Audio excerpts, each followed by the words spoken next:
사장님, 1인분만 주세요. 아이들이랑 나눠 먹게요. 새벽 장터에서 들린 이 한마디가 제 인생을 완전히 바꿔놓았습니다. 7년 전 제 아들을 죽음으로 몰아넣고 7천만 원을 들고 도망쳤다고 믿었던 그 며느리가 눈앞에 나타났습니다. 그런데 이상했습니다. 도둑이 맞다면 왜 아이들은 계란 하나 추가하지 못하고 있었을까요? 저는 올해 68, 대전 둔산동에서 30년간 버스를 몰았던 허영자입니다. 오늘 들려드릴 이야기는 제가 직접 겪은 일입니다. 아들을 잃고 며느리를 의심하고 그리고 7년 만에 진실과 마주한 이야기입니다. 2025년 2월의 어느 새벽, 대전 둔산동 장터. 새벽 장터는 김이 오르는 냄비에서 하루를 시작합니다. 우동 포트에서 뜨거운 김이 피어오르면 차가운 공기가 따뜻하게 녹아내립니다. 저는 귤 상자를 두 팔로 안고 천천히 골목을 걸었습니다. 예전 같으면 이 시간에 버스 차고지에서 시동을 걸며 첫 회차를 준비했겠지만 이제 운전대를 놓은 지 오래되었습니다. 손목에 굳은 살은 퇴색했지만 대신 머릿속에 박힌 날이 있습니다. 2018년 2월 제 아들 윤태성이 차가운 철과 흙 속으로 들어간 날입니다. 그 뒤로 집의 벽시계는 항상 정각보다 한 칸 늦게 시간을 가리키는 것 같았습니다. 바로 그때였습니다. 사장님, 1인분만 주세요. 아이들이랑 나눠 먹게요. 목소리는 젖은 종이처럼 조심스러웠습니다. 저는 고개를 돌렸고 우동 포트 옆에서 불빛의 절반쯤 잠긴 여자의 옆얼굴을 보았습니다. 사과빛 패딩은 해져 있었고 소매 끝은 닳아 실밥이 밖으로 나와 있었습니다. 여자의 오른손 등에는 작고 길게 그어진 흉터가 있었습니다. 그 흉터를 저는 알고 있었습니다. 칼 대신 빗으로 떡진 머리를 정리하다 얻은 살림의 역사가 새겨진 선이었습니다. 제 며느리 백수민이었습니다. 장례식 사흘째 되던 새벽 집안 금고가 비고 난 뒤 택시를 타고 사라졌다고 소문을 남긴 그 며느리였습니다. 엄마, 단무지 2개만 더요. 서아가 좋아하잖아. 남자아이의 속삭임이 우동의 김 사이로 스며들었습니다. 아이는 컸습니다. 10살쯤 되었을까요? 눈매가 태성이와 닮았습니다. 그 생각이 닿는 순간 제 손에서 귤 상자가 미끄러져 바닥에 굴러갔습니다. 귤 2개가 멀리 굴러가다 멈췄는데 그 멈춤의 모양이 어쩐지 오래된 죄책감과 닮아 있었습니다. 아이들은 1인분을 셋이서 나눠 먹었습니다. 젓가락은 조심스럽게 움직였고 국물은 아이들의 입술에 엷은 광을 남겼습니다. 엄마, 다음엔 계란도. 아이의 마지막 단어는 김에 섞여 뭉개졌습니다. 며느리의 목젖이 작게 한번 움직였습니다. 다음에 꼭. 저는 귓불이 뜨거워지는 것을 느꼈습니다. 만약 며느리가 금고에 7천만 원을 들고 달아난 도둑이었다면 왜 이 아이들은 계란 하나 추가하지 못하고 있는 것일까요? 의심은 오래된 주장처럼 단단했지만 눈앞의 장면은 오늘 새로 생긴 사실처럼 명료했습니다. 2가지가 동시에 참일 수는 없었습니다. 어느 쪽이 거짓일까요? 저는 불빛을 등지고 포장마차의 지붕 끝을 바라보았습니다. 비닐 천막 위로 새벽빛이 얇게 깔려 있었습니다. 얇지만 확실히 존재하는 빛이었습니다. 그런 빛이 한 번만 더 필요했습니다. 진실을 비출 만큼만. 어머님? 며느리가 고개를 들다 저와 눈이 마주쳤습니다. 눈동자에서 당황이 먼저 올라와 미안함과 겹쳤습니다. 오래된 멀미처럼 속이 울렁였습니다. 저는 가까스로 고개를 끄덕였습니다. 반가움도 분노도 설명도 뒤로 밀린 채 귤 하나를 집어 아이에게 내밀었습니다. 아이는 고개를 저었습니다. 괜찮아요. 그 말이 기침처럼 짧게 끊어졌습니다. 저는 지갑을 열어 우동을 하나 더 주문했습니다. 사장님, 하나 더요. 계란도 넣어주세요. 필요 없어요, 어머님. 며느리의 목소리는 낮았고 손끝은 떨렸습니다. 어머님이라는 호칭이 칼날처럼 단단했지만 그 칼날의 끝에는 오래 묵은 수치가 묻어 있었습니다. 저는 입술을 깨물었습니다. 다시 말문을 열면 7년간 쌓인 오해가 양동이째 쏟아져 사람을 흠뻑 적실 것만 같았습니다. 대신 저는 제 자신에게 말했습니다. 이유를 확인하자. 장례식 밤의 빈칸부터 귤 상자를 다시 품에 안고 저는 느리게 돌아섰습니다. 1인분의 김이 등 뒤를 따뜻하게 덮었습니다. 따뜻함은 죄책감을 데우고 데워진 죄책감은 결심으로 모양을 바꿨습니다. 오늘은 묻지 않겠습니다. 대신 시작하겠습니다. 그날 밤의 소리를 다시 듣는 일부터. 여러분, 7년 동안 저는 며느리를 도둑으로 믿었습니다. 하지만 새벽 장터의 1인분 우동이 제게 질문을 던졌습니다. 정말 그럴까? 이제부터 제가 어떻게 7년 전 그날 밤의 진실을 파헤쳐 나갔는지 들려드리겠습니다. 잠시 구독과 좋아요 눌러주시고 들어주시면 저에게 도움이 됩니다. 그날 오후 집으로 돌아온 저는 부엌 불을 켰습니다.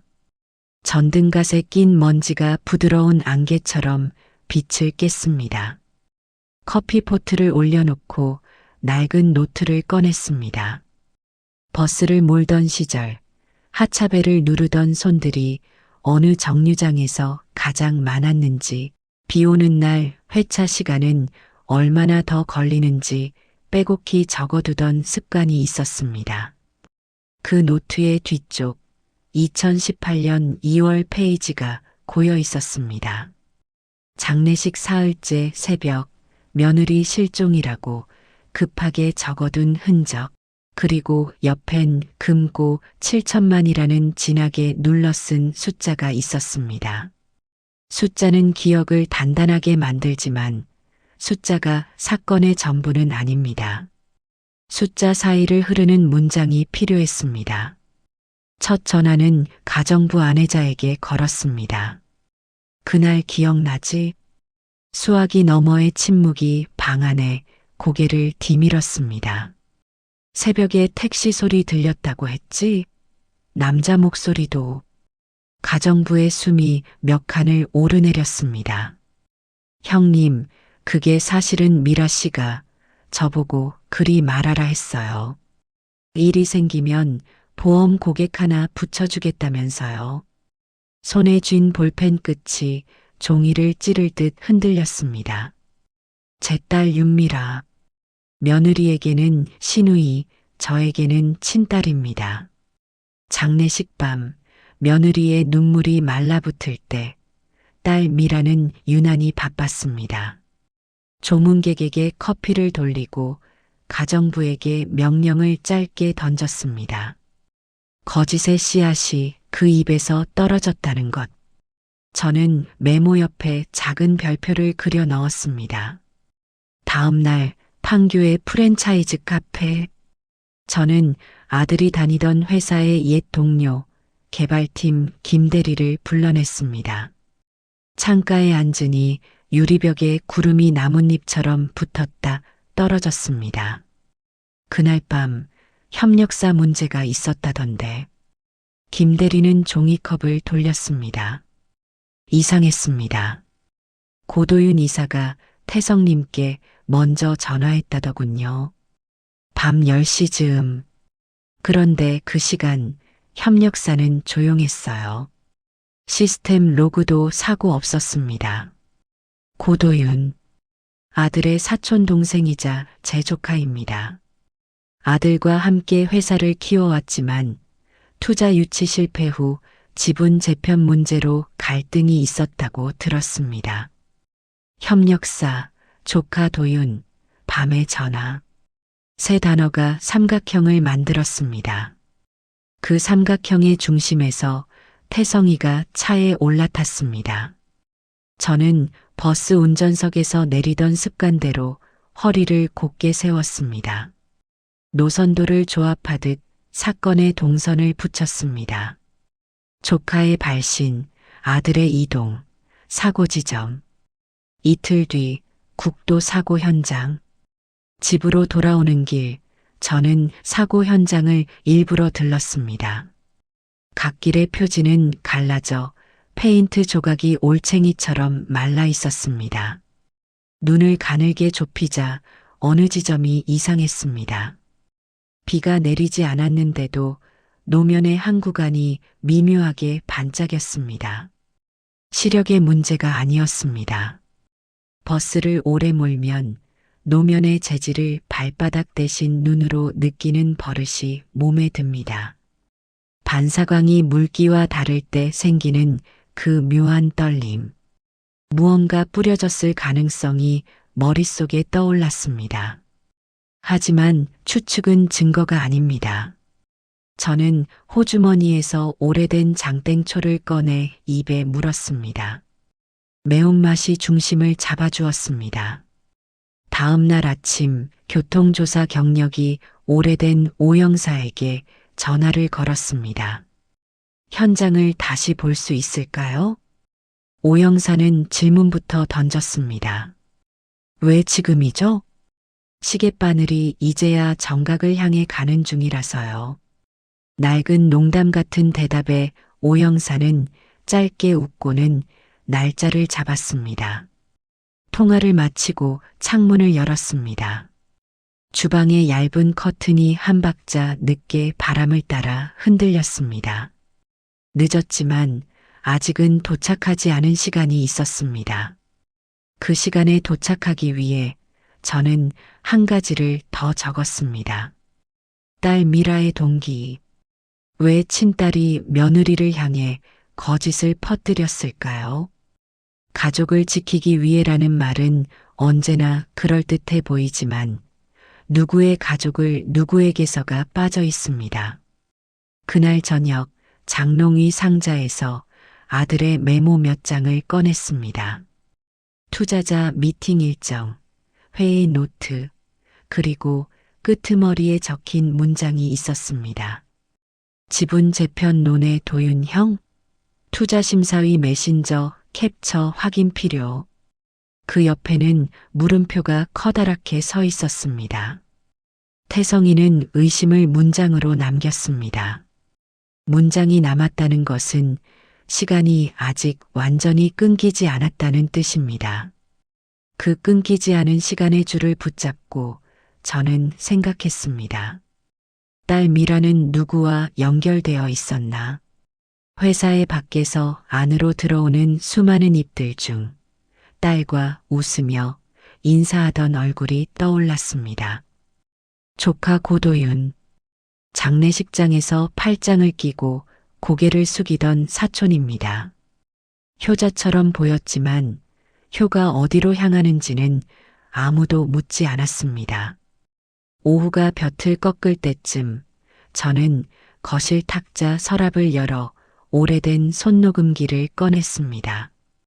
플라스틱 몸체는 세월을 먹어 누렇게 바랬지만 빨간 녹음 버튼은 여전히 또렷했습니다. 우리나라 법은 대화 당사자가 직접 녹음하는 것을 허용합니다. 저도 대화의 당사자니까 이 녹음은 합법입니다. 버튼 위에 엄지손가락을 살짝 올려놓고 저는 속삭였습니다. 이번엔 내가 묻고 내가 답해라. 녹음기는 아무 말도 하지 않았고 그 침묵이 오히려 든든했습니다. 그날 밤 저는 벽시계가 정각을 가리킬 때까지 잠을 미뤘습니다. 벽시계의 초침이 드디어 정직하게 걸음을 옮기는 소리가 집안을 조용히 채웠습니다. 소리가 찼으니 다음은 사람을 채울 차례였습니다.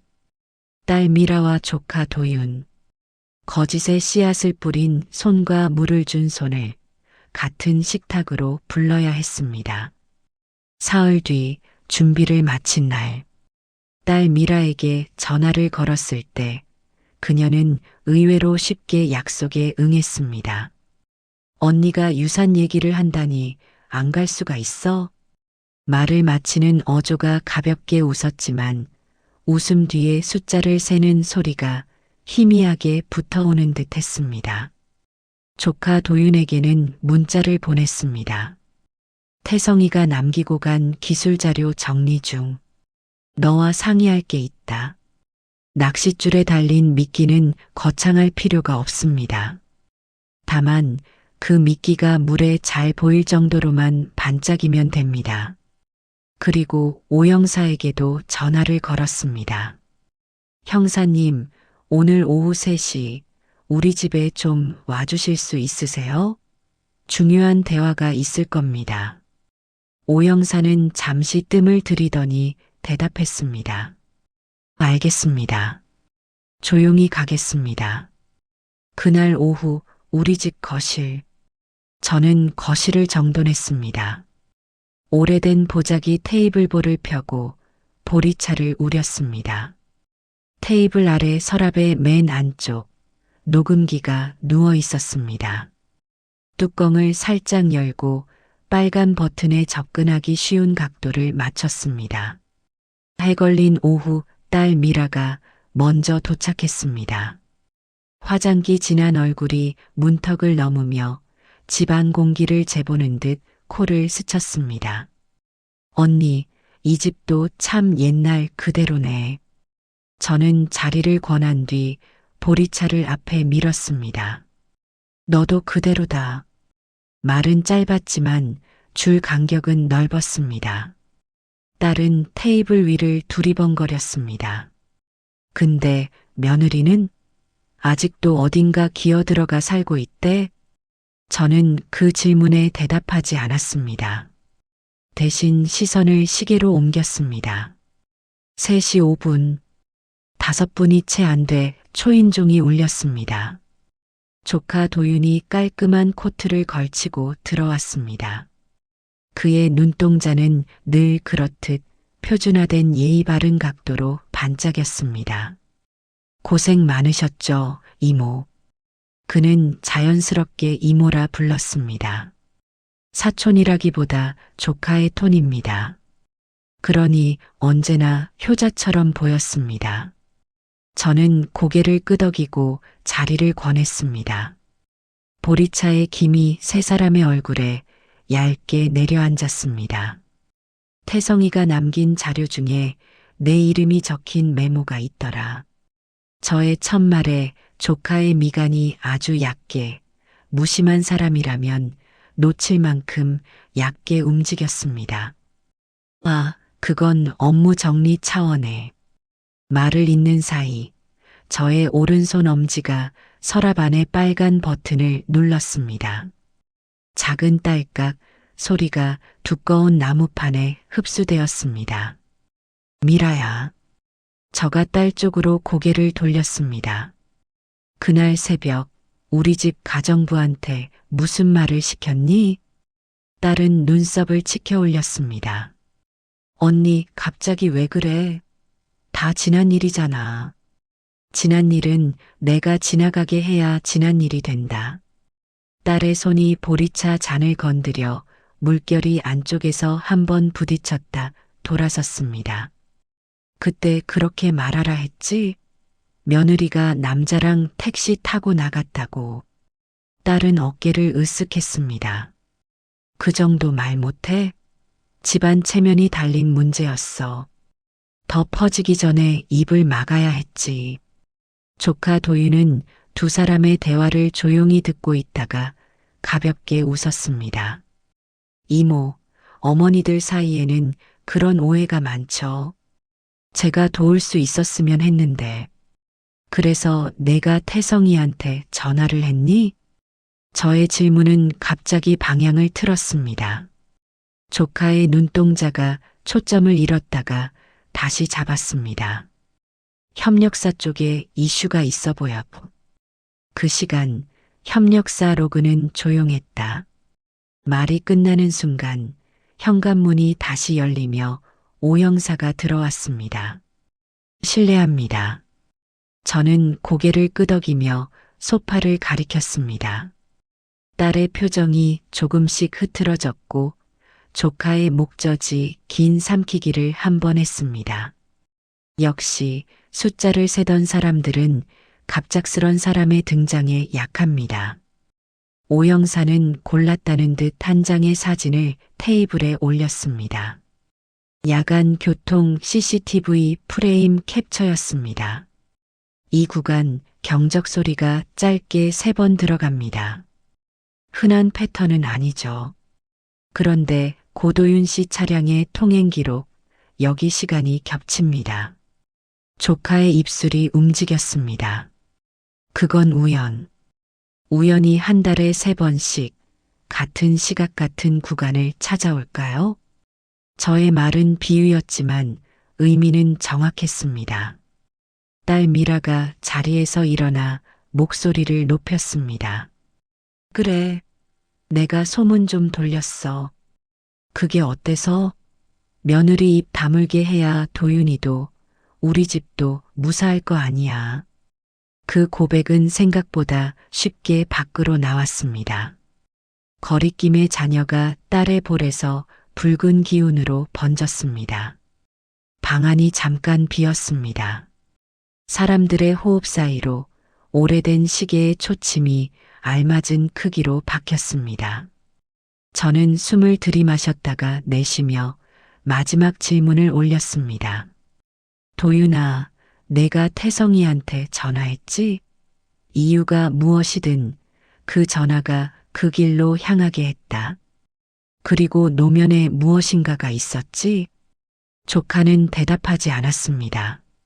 침묵이 5걸음을 걷고 나서야 아주 작은 목소리가 따라왔습니다. 회사를 살리고 싶었습니다. 그 순간 저는 확인했습니다. 거짓의 씨앗과 물을 준 손. 이제 남은 것은 이 씨앗이 자백이라는 열매를 맺도록 마지막 햇빛을 비춰주는 일뿐이었습니다. 녹음기의 빨간 점은 여전히 조용히 빛나고 있었습니다. 사람은 스스로를 설득할 때 의외로 단어를 아낍니다. 조카 도윤이 내뱉은 다음 문장은 길지 않았습니다. 내가 태성이 형을 불렀습니다.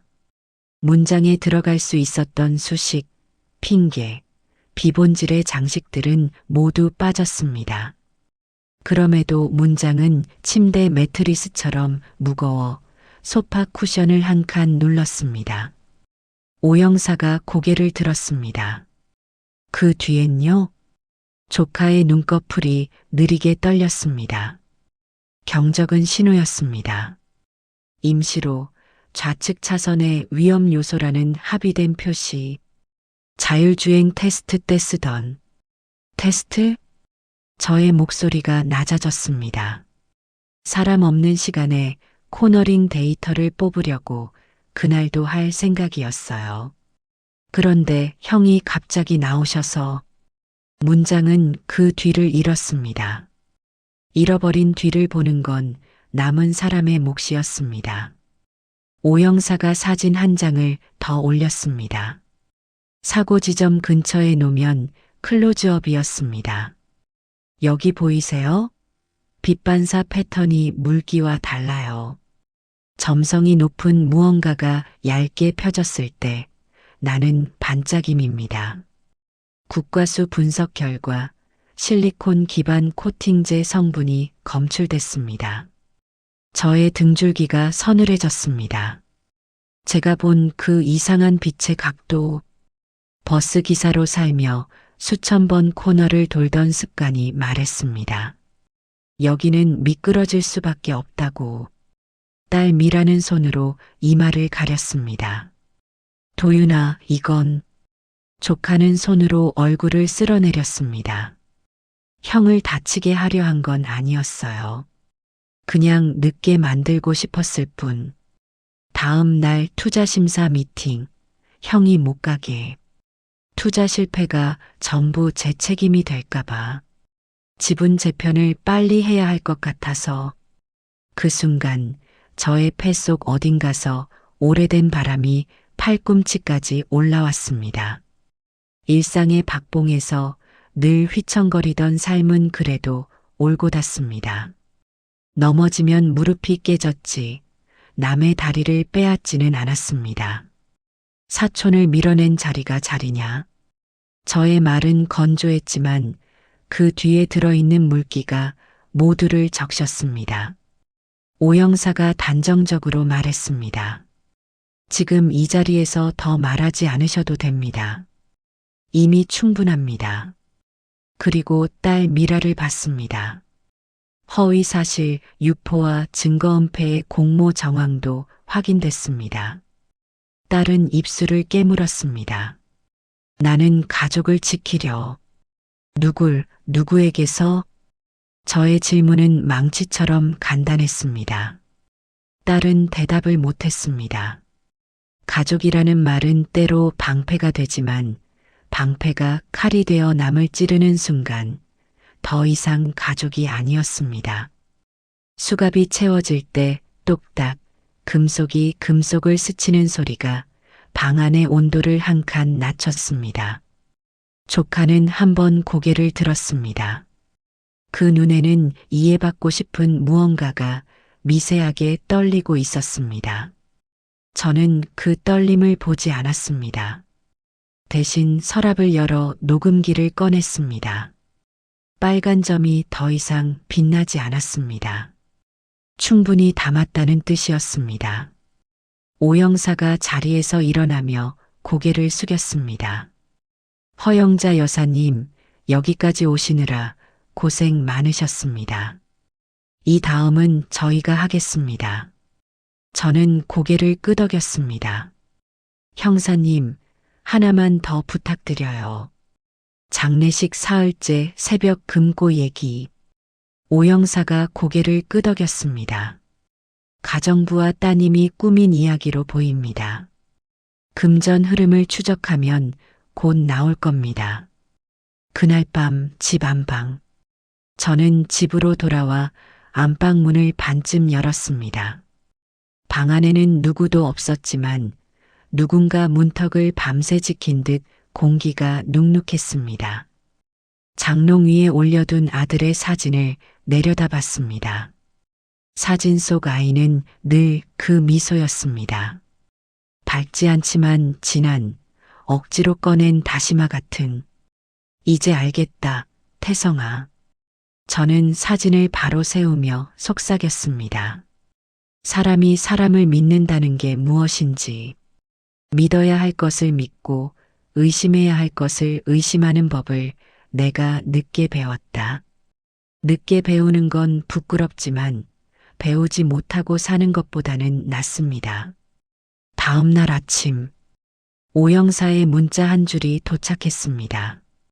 긴급 체포 및 압수수색 완료.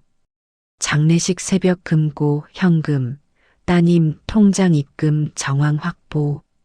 며느님 누명 완전히 벗겨졌습니다.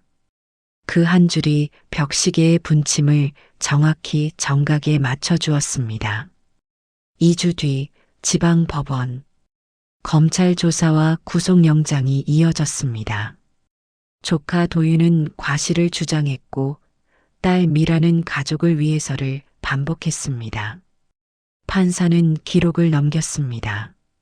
녹음 파일이 재생될 때 거실에서 들었던 그 미묘한 호흡과 거짓의 무게가 다시 공중에 떠올랐다가 천천히 내려앉았습니다. 저는 방청석에서 손을 모았습니다. 손마디 사이로 지난 세월이 튀어나왔다가 다시 들어갔습니다. 판결 선고 전 저는 단 한 번 뒤를 돌아보지 않기로 했습니다. 뒤돌아본다는 건 미련을 챙기겠다는 뜻이니까. 이제 챙겨야 할 건 미래였습니다. 아이들의 식탁, 며느리의 웃음, 그리고 다시 시작할 일상. 판결이 나온 지 한 달 뒤, 우리 집 부엌. 봄은 부엌에서 먼저 옵니다. 창틀 위에 올려둔 쪽파가 소금물에 몸을 담그고 고개를 들어 올릴 때 싱크대에 햇살이 오래된 프라이팬에 긁힌 상처를 부드럽게 훑을 때 봄은 이미 도착해 있습니다. 저는 아침 일찍 시장에 다녀와 우렁된장을 풀었습니다. 국물이 한번 끓어오르자 집안의 공기가 쌀밥 냄새처럼 포근해졌습니다. 거실에는 공책을 펼친 아이 둘이 앉아 있었습니다. 큰 손주 윤도현 10살, 작은 손주 윤서아 8살. 연필심이 종이 위를 긁는 소리가 참기름처럼 고소했습니다. 할머니, 단무지는 몇 개까지 먹어도 돼? 도연이가 장난기 섞인 눈으로 물었습니다. 저는 웃으며 대답했습니다. 그릇째 가져와라. 서아는 두 손으로 숟가락을 감싸고 국물을 불어 먹었습니다. 김이 서아의 눈썹에 작은 물방울을 남겼습니다. 부엌에서 며느리가 조심스럽게 말을 꺼냈습니다. 어머니 있잖아요. 돌봄 카페를 해보고 싶어요. 저는 젓가락을 내려놓았습니다. 돌봄 카페? 낮에는 어르신들이 오셔서 쉬고 오후엔 아이들 숙제 봐주고 간식 나눠주는 곳이요. 제가 요양보호사하며 쌓은 기록 습관, 그걸 살리고 싶어요. 이번엔 제 이름으로. 며느리의 눈동자에 새로 생긴 불빛이 있었습니다. 눈빛이 아니라 불빛이라고 느껴지는 건 빛이 움직이는 방향이 보이기 때문입니다. 저는 부엌 창밖의 벚꽃을 슬쩍 보았습니다. 꽃잎은 바람을 타면 떨어지지만 땅으로 내려가 비옥해집니다. 같이 하자. 저의 목소리는 완만했습니다. 나는 회계랑 배달, 사람 인사 맡을게. 버스 기사로 평생 한 일은 사람을 태우는 일이었지. 이번에도 사람을 태우자. 쉬고 싶은 사람, 쉬어야 하는 사람. 그날 저녁 텔레비전 앞. 식탁 위에 반찬이 차려지는 동안 텔레비전에서는 지역 소식이 짧게 흘렀습니다. 교통사고 미수 및 증거은폐 혐의로 기소된 고모 씨에게 징역 9년이 선고됐습니다. 공범 윤모 씨는 벌금형을 선고받았습니다. 조카와 딸의 이름은 나왔다가 사라졌습니다. 뉴스의 문장은 짧고 삶의 문장은 깁니다. 저는 리모컨을 눌러 화면을 껐습니다. 아이들은 뉴스보다 식탁에 더 관심이 있었습니다. 그게 옳습니다. 어른들이 바라는 세상은 아이들이 뉴스보다 식탁에 더 집중해도 될 만큼 안전한 세상입니다. 저녁 식사 후 거실 탁자 앞. 도연이가 공책을 들고 다가왔습니다. 할머니, 받아쓰기 좀 봐줘. 글씨는 삐뚤었지만 각자의 방향으로 성실했습니다. 저는 연필을 고쳐 잡는 손을 아래에서 받쳐주었습니다. 이렇게 글씨도 사람처럼 허리 펴야 더 오래 간다. 서하는 종이 위에 해바라기를 그렸습니다. 가운데 씨앗을 검게 찍고 노란 잎을 성급하게 펼쳤습니다. 할머니, 이 꽃 이름 알아? 해를 따라 고개를 돌리는 꽃. 왜요? 따뜻한 곳이면 어디든 그쪽을 봐야 사니까. 서하는 고개를 끄덕였습니다. 이해했을 리 없지만 이해하겠다는 표정이었습니다. 밤, 며느리와 함께 카페 계획을. 밤이 깊자 며느리가 장부를 펼쳤습니다. 돌봄 카페의 예상 비용과 자리, 메뉴와 가격, 시간표까지 손글씨로 적혔습니다. 저는 한 항목씩 읽고 오래된 장부 습관으로 소소한 조언을 달았습니다. 여기 오후 4시 간식 사이엔 물김치가 좋겠다. 국물 있는 걸로 속을 쉬게. 며느리는 끄덕이며 웃었습니다. 웃음은 아직 낯설지만 낯선 웃음이 자리를 찾는 데는 많은 시간이 필요하지 않습니다. 필요한 건 반복입니다. 매일 저녁 같은 자리에서 밥을 먹고 같은 창밖을 보며 같은 사람에게 오늘 어땠냐고 묻는 반복입니다. 자정 무렵 베란다에서 아이들이 잠들자 저는 베란다 문을 살짝 열었습니다. 밤 공기는 아직 봄을 다 들여보내지 않았지만 들어온 만큼은 충실했습니다. 하늘엔 별이 듬성듬성 걸려 있었습니다. 별은 늘 그 자리지만 사람의 마음이 변하면 별자리의 이름도 달라집니다. 태성아, 저는 낮게 불렀습니다. 늦게 와서 미안하다. 이제야 내 사람이 우리 사람이 되었다. 사과의 문장에 더 이상 변명은 붙지 않았습니다. 변명은 이제 도착하지 못할 과거에게 보내는 편지일 뿐이니까. 대신 저는 내일의 목록을 떠올렸습니다. 카페 임대 계약, 중고 의자 구하기, 전단지 문구 다듬기, 그리고 시장에서 단무지 2통 사오기. 문을 닫고 돌아서자 벽시계가 정확히 11시를 가리켰습니다. 초침은 제자리로 돌아와 다시 달렸습니다. 그 소리는 오래된 노래의 후렴처럼 익숙해졌고 그 익숙함이 안심을 만들었습니다. 저는 이불을 펴고 누우며 오늘의 마지막 장면을 마음속에 붙들어 뒀습니다. 도연이와 서아가 내일도 단무지는 몇 개까지를 물을 것이라는 확신. 며느리가 내일도 메뉴 옆에 작은 동그라미를 그릴 것이라는 예감. 그리고 제가 내일도 누군가를 태우고 누군가를 내려줄 것이라는 다짐. 사람을 태우는 일은 버스에서도 집에서도 카페에서도 같습니다. 가야 할 곳까지 안전하게 데려다 주는 일.